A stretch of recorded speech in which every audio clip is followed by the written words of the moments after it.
মানুষ বড়ই স্বার্থপর রে, বড়ই স্বার্থপর।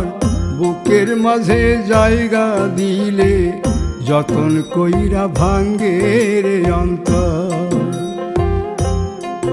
মানুষ বড়ই স্বার্থপর রে, বড়ই স্বার্থপর। বুকের মাঝে জায়গা দিলে যতন কইরা ভাঙ্গে রে অন্তর। অচিনা এক জংলা পাখি যতন কইরা বুকে রাখছি, বুকের পাজর ভাঙ্গা সে যে সাজায় অন্যের ঘর রে, সাজায় অন্যের ঘর। মানুষ বড়ই স্বার্থপর রে, বড়ই স্বার্থপর।